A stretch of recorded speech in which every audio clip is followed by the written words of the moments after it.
I never thought I'd be the guy who'd cut off water to 342 homes in the middle of a Texas summer scorcher, earning me the title of the most despised neighbor in suburban history. But when the Homeowners Association snaked a pipeline through my ranch without so much as a handshake, I didn't just get mad. I got even. I bought the water source and flipped the switch, leaving the HOA president, Vanessa Caldwell, with her $300 hairdo pounding on my door. Her face was as red as the sun setting over my land. I just leaned back, sipped my iced tea, and let her stew.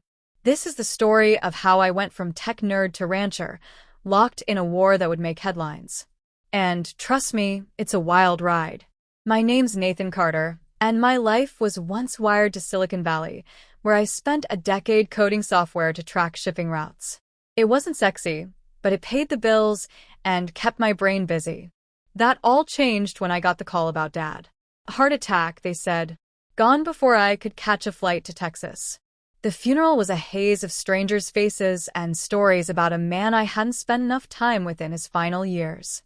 As his only son, I inherited the Carter family ranch, 15 acres of rugged Texas countryside, a 3-generation legacy. It wasn't much by Lone Star standards, but it was ours. Dad's hands, calloused from years of toil, told the story of a man who believed hard work was its own reward. Mom, Clara, insisted she could handle the ranch at 68, but her fierce spirit couldn't keep up with the grind. One evening, as we watched the sunset paint the sky in hues of fire and lavender, she said, "Nathan, your father always knew this land would call you home when you were ready." Staring at the rolling hills and the creek slicing through our property, something clicked. Maybe this was my chance to escape the hamster wheel of deadlines and screens. So I took a sabbatical from tech and moved to the ranch, clueless that I was stepping into a hornet's nest. Trouble brewed 2 weeks after I settled in. A crisp envelope with a fancy logo landed in our mailbox, an invite to a welcome gathering at the Silver Creek Estates Community Center, the ritzy development that had sprouted next to our land 5 years back. Dad had grumbled about them on our calls, calling them city slickers who whine about cow dong. I almost tossed the invite, but Mom thought meeting the neighbors might smooth things over. Dad was stubborn about them, she admitted. Maybe you can start fresh. Against my gut, I went. The community center was all glass and polish, with a view of their man-made lake, a glorified pond for their McMansions. In my best jeans and button-down, I felt like a fish out of water among their cocktail dresses and fake smiles. Vanessa Caldwell, the HOA president, glided over, her blonde hair perfect, her smile not quite reaching her eyes. "You must be Nathan Carter," she said, flashing a diamond ring that screamed money. "We're thrilled you're here." Her voice was honey, but her eyes were sizing me up. She introduced Harold Benton, the silver-haired vice president and retired lawyer who hovered like a hawk. After 7 minutes of small talk, Vanessa steered me to a corner with a view of their sprawling estates. "Nathan, we were so sorry about your father's passing. Quite a personality." The way she said it wasn't kind. "Let's be frank. Your ranch, while charming, is a concern for our residents. Property values, you know." She waved at the mansions beyond our fence. Harold nodded like a sage. "We'd like to buy your land for our recreational expansion," she said, tossing out a number 40% below market value like she was doing me a favor. I sipped my sparkling water, buying time. "Vanessa, I'm not selling. This ranch is family. It stays that way." Her smile twitched. "Sentimentality is sweet, Nathan, but you're a coder, not a cowboy. Our offer is generous for that rustic property." Anger flared, but I stayed cool. "Thanks, but no. Now, if you'll excuse me, Mom's waiting." As I turned, Vanessa's manicured hand grazed my arm. "Think it over, Nathan. Neighbors can make life easy. Or hard." The threat was clear. Back home, I told Mom. She sighed, pulling out a folder stuffed with violation notices the HOA had sent Dad, 15 in one summer, citing nonsense like overgrown weeds or unsightly tools.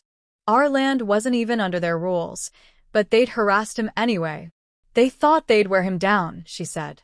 "Now they're betting you're softer." My jaw clenched. This wasn't just pushy neighbors. It was a campaign. I called my old college buddy, Rachel Torres, a sharp real estate lawyer. Over coffee, she scanned the notices. Textbook intimidation, she said, adjusting her glasses. They have zero authority over you.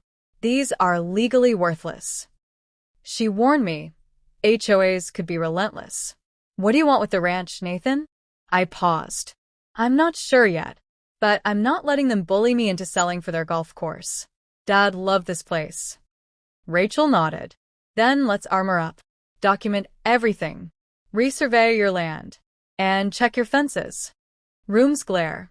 I'm more concerned about your illegal pipeline, the water you're stealing, and the $300 fees you're charging for it. Silence fell. I have video of your crew expanding it 3 nights ago, on Vanessa's orders, I added. The crowd stirred. Rachel stepped forward. We're happy to play it. Vanessa tried to shut it down, but the residents were already demanding answers. Chaos erupted, voices rising, questions flying. We slipped out while the storm brewed behind us, leaving doubt and fury in our wake. The retaliation was swift. Our tractor was sabotaged. Our mailbox smashed. Someone spray-painted "Sell Redneck" across our house. Mom's eyes blazed. Your dad built this place. No fancy realtor is scaring us off. Sheriff Daniels took a report, but it went nowhere. Later, we learned he was cozy with Silver Creek's community fund. My sister Emily, an investigative journalist, came down from Houston. Time to hit back, she said, already flipping through notes. Emily dug into Vanessa's past and uncovered a pattern. In 2 prior developments, she'd pressured landowners to sell by creating code violations and inciting vandalism. Then she found it, the smoking gun, a water agreement bearing Dad's forged signature, dated 2 years ago. He never signed this, I said. Rachel examined it. The signature's off.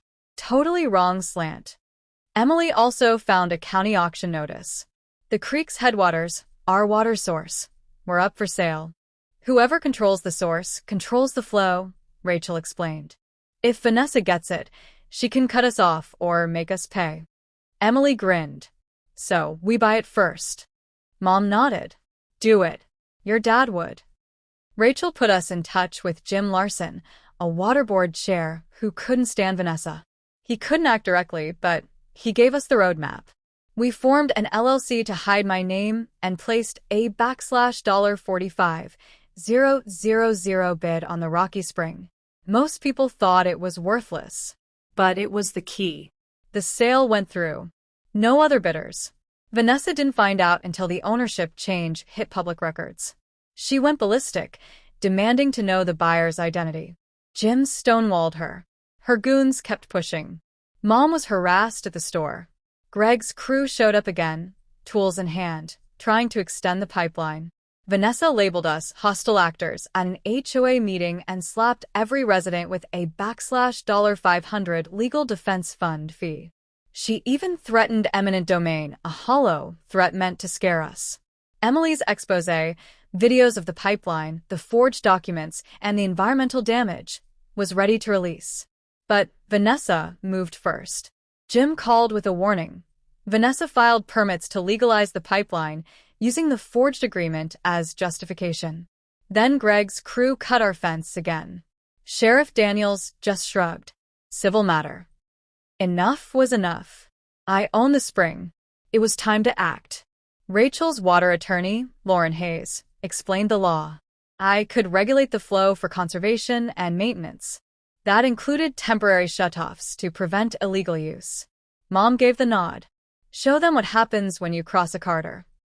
We hired an engineer to install a $26,000 remote-controlled valve at the spring. All permitted. All legal. I sent Vanessa a formal letter. Remove the pipeline and negotiate a fair deal, or we shut it off in 72 hours. She responded with a cease and desist, leaning on the forged agreement. At 10:04 a.m. on a 103-degree July morning, I hit the button. The valve closed. By 4 p.m., Silver Creek's fountains sputtered and died. By 6 p.m., sprinklers stopped. By the next morning, homes had no water. The community panicked. News vans showed up. Vanessa cried, "Water terrorism," conveniently skipping over the theft. That night, Emily released her videos. They spread fast. Reporters started asking the real questions about the pipeline, the forged documents, the mystery fees. On day 3, Vanessa led an angry mob to our front gate, bullhorn in hand. "Turn on our water, Carter." I stood at the gate. Emily filmed. "You're trespassing, Vanessa. Tell your neighbors about the water you stole and the fake agreement." Tom Rivera stepped forward. "She's been charging us for it. $300 a quarter for stolen water." The crowd turned. The mob fractured. Sheriff Daniels finally stepped in, under pressure from the mayor, to disperse them. That night, HOA Treasurer Harold called. "Can we talk about a settlement?" No. "Negotiations are over," I said. I reopened the valve for 6 hours, not to be kind, but to prove we controlled it. Mayor Kane called a mediation at City Hall. Vanessa's lawyer waived the forged agreement, but Emily had undeniable evidence: video, handwriting analysis, and a statement from Greg Walsh. Karen Walsh, a resident and Greg's wife, walked in with 120 signatures demanding an HOA leadership change. Greg, under pressure, confessed. "I forged the agreement. Vanessa made me." The DA was notified. I laid out our terms: remove the pipeline, pay fair water rates, and issue a public apology. The HOA caved. Vanessa fled town, vowing revenge. 9 days later, Alan Reed, the same inspector, declared our creek contaminated, shutting off all water use. Tests proved otherwise. The contamination was staged. Chemicals were found near Silver Creek's own line. Sheriff Daniels, finally doing his job, searched Reed's office. They found forged reports and the same chemicals in Vanessa's garage. She was arrested at the border, fleeing to Mexico. Charges: fraud, forgery, environmental crimes. With Vanessa and Reed behind bars, the new HOA board, led by Karen, negotiated a fair agreement. We received a settlement, modernized the ranch, and established a nature preserve in Dad's name. Now, the creek flows freely, legally shared by all. On a crisp fall evening, I sat by the water with Mom, Rachel, Emily, Tom, and a few neighbors who once called me an eyesore. We toasted the opening of the Carter Water Trails. "Sometimes," I said, raising my beer, "you have to dam the water to show its worth." Dad was right. The ranch was always waiting. It just took a water war to prove it. You'd be amazed how often mistakes happen with property lines. Her advice proved prophetic. A few weeks later, while repairing the southern fence by Silver Creek, I spotted fresh dirt. Someone had been digging. Following the trail, I found a pipeline barely buried, cutting across our land from our creek to their development. My heart pounded. I called Rachel, who brought a county surveyor. "This is illegal," she said, snapping photos. "No permits, no easements, nothing." The surveyor confirmed it. 27 feet inside our boundary. "Water," Rachel guessed. "Your creek taps the aquifer feeding this area. They're likely using it for their lake and sprinklers." Texas water law is a beast, but one rule is ironclad: you can't pipe someone's land without permission. I stormed to the community center, demanding to see Vanessa. After cooling my heels in the lobby, I was ushered into her office. "Nathan, reconsidered our offer?" she asked, all smiles. I slapped the pipeline photos on her desk. "This is your HOA's handiwork. Remove it, or I'm filing trespassing charges." Her smile iced over. "That's a bold claim. We have easements for our water systems. If there's a mix-up, we'll sort it." I slid the survey report across. "No mix-up. It's on my land. You've got 48 hours to show proof of an easement, or I want it gone." Her eyes flicked to the report. "Water rights are complex, Mr. Carter. Push this, and you'll be tied up in court for years." Another threat. As I left, she called after me. "You're making a mistake, Nathan. Your dad learned how things work here. You will, too." In the parking lot, a nervous guy caught me. Tom Rivera, a Silver Creek resident. "I can't be seen with you," he whispered. but we've been paying $300 extra per quarter for a water upgrade. No one knows where the money's going." He handed me an HOA newsletter outlining the fees and vanished. Rachel's research found no easements or permits. The HOA had just taken our water, banking on Dad's ignorance or my surrender. Tom's tip suggested fraud, too. "This is bigger than trespassing," Rachel said. "We need to know how much water they're stealing and its value." That night, Mom shared that Dad had noticed the creek running low last summer. He'd planned to investigate before he died. Her voice broke, and I squeezed her hand. "We'll fix this, Mom." I didn't say how, but a plan was brewing. One that would make Vanessa regret crossing us. We installed cameras disguised as birdhouses along our fence. 3 nights later, they caught a crew led by Greg Walsh, Silver Creek's facilities guy, sneaking onto our land at 2 a.m. to upgrade the pipeline's pump. Greg's phone call sealed it. "Yes, Miss Caldwell, it's done. Should boost flow by 30%. Vanessa was busted. Rachel filed for an injunction, but the HOA didn't wait. Rumors swirled I was supposedly planning a crypto farm or a landfill. Then a county inspector, Alan Reed, showed up, citing anonymous complaints about illegal construction. He found nothing, but the harassment was obvious. A letter from the HOA invited me to discuss environmental concerns at their board, a mega trap. I went anyway, with Rachel and a recorder. Vanessa had packed the room with hostile residents, flashing slides of our ranch, looking like a junkyard. "This property is a fire hazard and an eyesore," she declared. "Mr. Carter, what's your plan to fix it?" I stood, feeling the room's glare. "I'm more concerned about your illegal pipeline, the water you're stealing, and the $300 fees you're charging for it." Silence. "I have video of your crew expanding it 3 nights ago, on Vanessa's orders." The crowd stirred. Rachel added, "We're happy to play it." Vanessa tried to shut it down, but residents demanded answers about the fees. Chaos erupted, and we slipped out, leaving doubt in our wake. Vanessa retaliated hard. Our tractor was sabotaged, our mailbox smashed, and our house spray-painted with Cell Redneck. Mom's eyes blazed. "Your dad built this place. No fancy realtors scaring us off." Sheriff Daniels took a report but dragged his feet, later revealed to be cozy, with Silver Creek's community fund. My sister Emily, an investigative journalist, arrived from Houston. "Time to hit back, Nathan." She dug into Vanessa's past, finding 2 prior developments where she'd pressured landowners into selling after vandalism and code issues. The kicker? A water agreement with Dad's forged signature, dated 2 years back. "He never signed this," I said. Rachel agreed the signature was off. Emily also spotted a county notice. The creek's headwaters were up for auction. "Whoever owns the source controls the flow," Rachel explained. "If they buy it, they could cut us off or charge us." Emily grinned. "So we buy it first." Mom nodded. "Do it. Your dad would." We had to move quietly. Vanessa would outbid us if she knew. Rachel connected me with Jim Larson, a water board chair who despised Vanessa's schmoozing.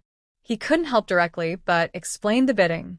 We set up an LLC to hide my name and bid $45,000 for a rocky spring most would scoff at. It was a steal for controlling water to a ritzy development. The sale went through. No other bidders. Vanessa was clueless until public records hinted at the purchase, sending her into a frenzy. She demanded Jim reveal the buyer, but he stonewalled her. Meanwhile, her goons kept at it. Mom was harassed at the store, and Greg's crew tried extending the pipeline again. Vanessa even declared us hostile at an HOA meeting, slapping residents with a $500 defense fund fee. She also pushed for eminent domain, a baseless scare tactic. Emily's videos showing the pipeline, environmental damage, and forged papers were ready to drop, but Vanessa forced our hand. Jim warned she'd filed permits to protect the pipeline, citing the fake agreement. When Greg's crew cut our fence again, Sheriff Daniels just shrugged, calling it a civil matter. Enough was enough. I owned the headwater, time to use it. Rachel's water lawyer, Lauren Hayes, laid it out. I could regulate the flow for management and conservation, including temporary shutoffs to stop illegal use. Mom gave the green light. Show em what happens when you push a carter. I hired an engineer to install a /$26,000 remote valve at the spring. All legal, with permits. I sent Vanessa a letter demanding the pipeline's removal and offering a fair water deal, giving her 72 hours. She responded with a cease and desist, citing the forged agreement. On a 103-degree July morning, I hit the button. The valve closed. By afternoon, Silver Creek's fountains died. By evening, sprinklers failed. By morning, homes had no water. Chaos hit. News vans swarmed, and Vanessa played victim, decrying water terrorism without mentioning her theft. Emily's videos dropped that night, exposing everything. The tide turned. Reporters questioned the HOA's fees and pipeline. On day 3, Vanessa led an angry mob to our gate, bullhorn blaring. "Turn on our water, Carter." I faced her, Emily filming. "You're trespassing, Vanessa. Tell your neighbors about the stolen water you're charging them for. Or the forged signature." Residents like Tom started grilling her. The mob fractured, and Sheriff Daniels, now under pressure from the mayor, dispersed them. That night, Harold called, begging me to restore water for a settlement. I refused.